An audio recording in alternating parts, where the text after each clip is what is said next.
Good morning 8th class. देखिए हमारा इसमें चल रहा था चैप्टर 1 भाषा। क्या चल रहा था? एक मिनट।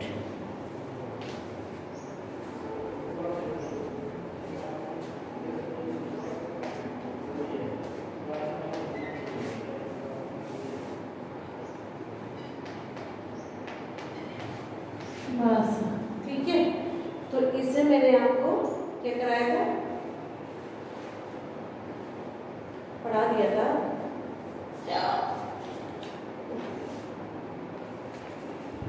भाषा करवाई थी, व्याकरण करवाया था, भाषा के कार्य, ठीक है, बोली, विभाषा, ये सब करवाए थे। व्याकरण का उद्देश्य। अब जो हम पढ़ेंगे व्याकरण की परिभाषा पढ़ेंगे, ठीक है। तो हम पहले डेफिनेशन नोट करते हैं।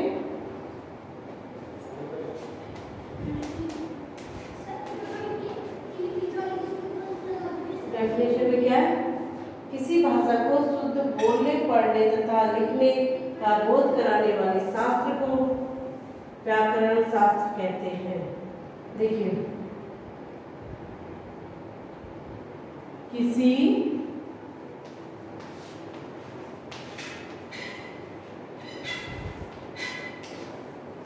भाषा को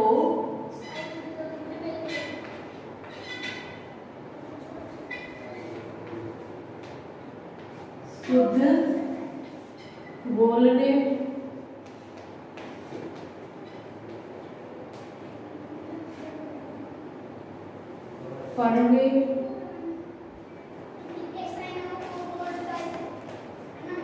तथा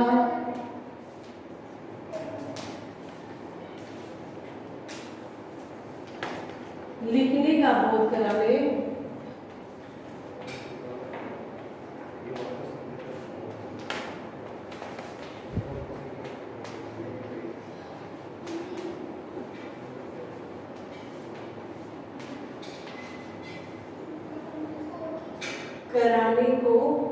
कराने वाले को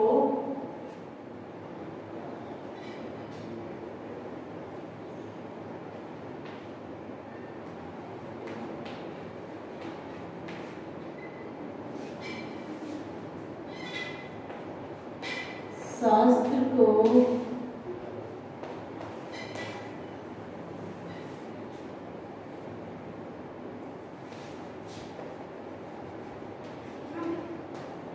व्याकरण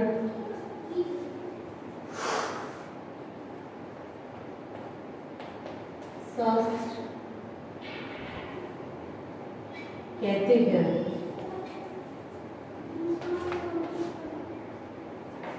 ठीक है।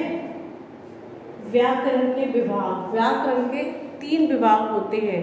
कौन कौन से होते हैं? वर्ण विभाग, नंबर 1 वर्ण विभाग, किसी भी जैसे इसको क्षेत्र भेद कहा गया है, किसी प्रकार कहा गया है, अब इसे विभाग कहा गया है। शब्द विचार,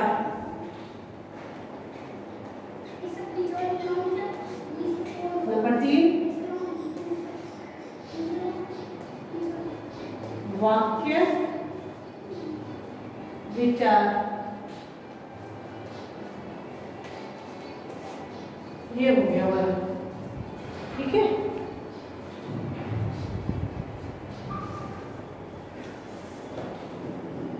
एक डेफिनेशन हमारी व्याकरण की, किसी भाषा को शुद्ध बोलने, पढ़ने तथा लिखने का बोध कराने वाले शास्त्र को व्याकरण शास्त्र कहते हैं। ये जो वर्ण विचार, वर्ण विभाग, शब्द विचार, वाक्य विचार, ये क्या है?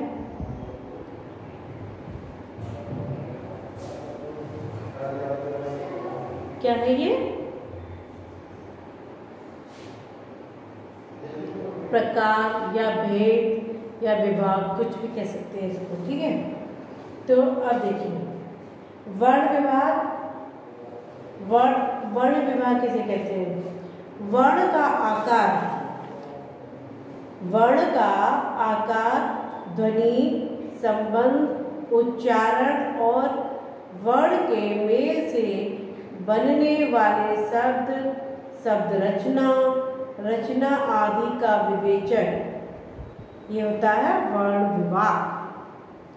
शब्द विचार, वर्णों के सार्थक समूह को शब्द कहते हैं। उनका उच्चारण, शब्द भेद, रूपांतरण, व्युत्पत्ति आदि पर विचार करना। और नंबर 3, वाक्य विचार, वाक्यों के अवयवों पर विचार करना, मतलब वाक्यों के अवयवों पर विचार करना। अब आपको एक एक पॉइंट का पता होना चाहिए कि भाई क्या कह रहा है, क्यों कह रहा है, क्या कहना चाह रहा है, ठीक है।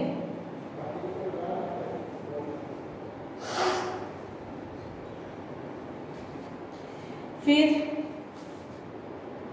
आप लोग इसको घर पे एक बार रीड कीजिएगा, पूरा चैप्टर रीड करना है आपको। एक तो आप SW में डालिए कि चैप्टर रीड करना है, ठीक है।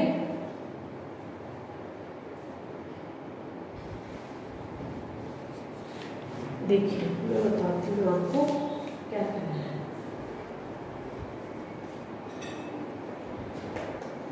SW ये तो नोट करना है आप लोग, ठीक है, ये तो करना ही करना है आपको। उसके अलावा आपको क्या करना है, पूरा पाठ पढ़ें, ठीक है। तो ये पूरा पाठ पढ़िएगा। जब आप खुद पढ़ोगे तो आपकी समझ में आएगा, और जो चीज़ समझ में नहीं आ रही वो एक बार पूछ लीजिएगा। उसके लिए तो आपको स्कूल आना पड़ेगा, तभी आप पूछ सकते हो। बाकी फ़ोन पे आप क्या पूछ सकते हो, कितना पूछ सकते हो, नथिंग, ठीक है। तो ये देखिए अभी हमारे पास क्या है, अभ्यास प्रश्न। तो बहुचयनात्मक प्रश्न, सही उत्तर पर क्रमाक्षर कोष्ठक में लिखिए। तो भाषा की निम्नावली क्या है, जैसे कि इसमें ये दे रखे ना कोष्ठक, ये दे रखे आपको, वो ये वाले अभ्यास प्रश्न दिख रहा है, ये अभ्यास प्रश्न, और ये इधर जो कोष्ठक दे रखे हैं इसमें क्लियर नहीं दिख रहा इसके।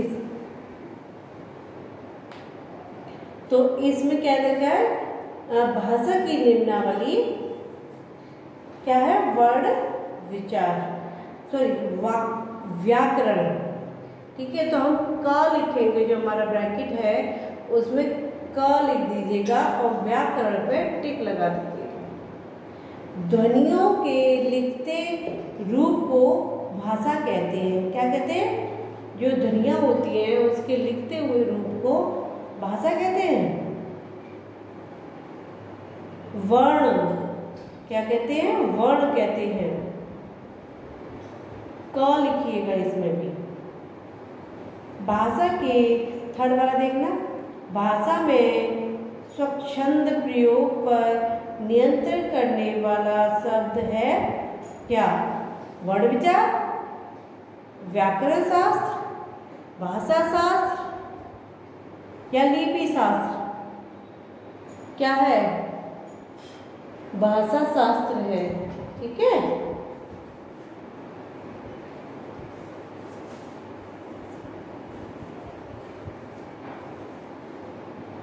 उसके बाद में फोर्थ वाला है, हम दूसरों के विचारों को ग्रहण भाषा में किस से होता है।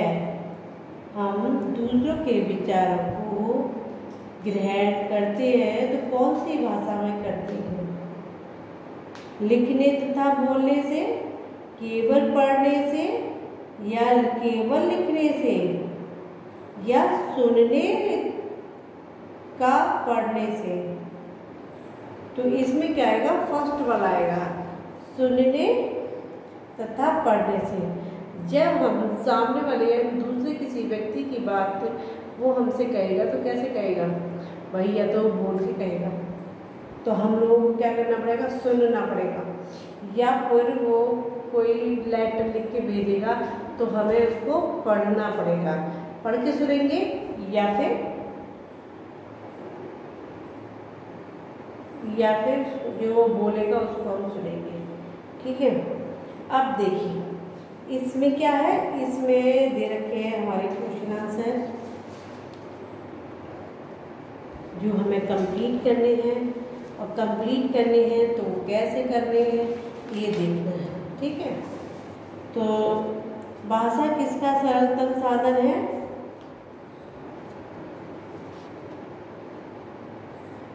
बताइए।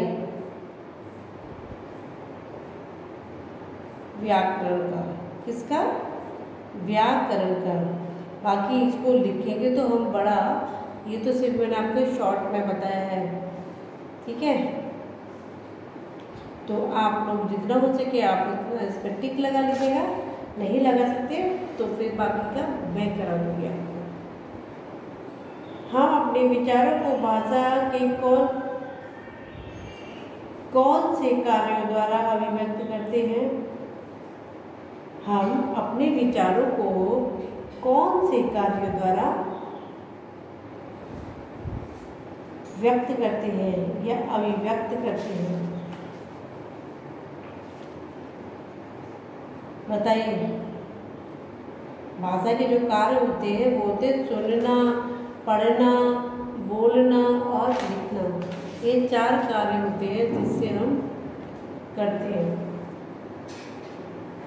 व्याकरण की आवश्यकता क्यों होती है, क्योंकि व्याकरण की आवश्यकता क्यों होती है बताइए, क्योंकि भाषा में आने वाली त्रुटियां, अशुद्ध प्रयोगों का बोध कराना और उन पर रोक लगाना, ये होता है।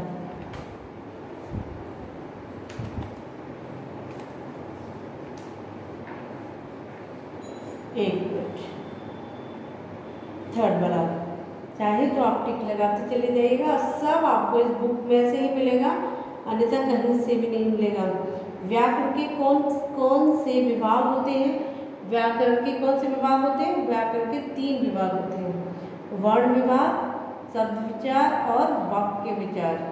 तो आपको ये जो लिखना है शब्द विचार, वाक्य विचार, वर्ण विभाग, तो इनको बाय डिटेल लिखना पड़ेगा, क्योंकि ये तो छोटा छोटा ही है तो आप यहाँ से कर सकते हैं आप इसको। ठीक है, तो 4th वाला,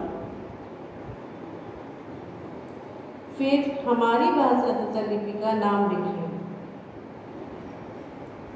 कौन सी हमारी भाषा, हिंदी, और उसकी लिपि देवनागरी। कुछ इसमें ऐसे हैं जो आपको भाई बोल के आपको पढ़ाओ आपको समझ में आ जाएगा, और कुछ पे आपको टिक लगाना पड़ेगा, तो जो वैसे हो मैं आपको करा ही दूँगी। ठीक है, अब परिनिष्ठित भाषा का प्रयोग कहाँ होता है बताइएगा, परिनिष्ठित भाषा का प्रयोग कहाँ होता है, पढ़ा था आपने, नहीं पढ़ा था,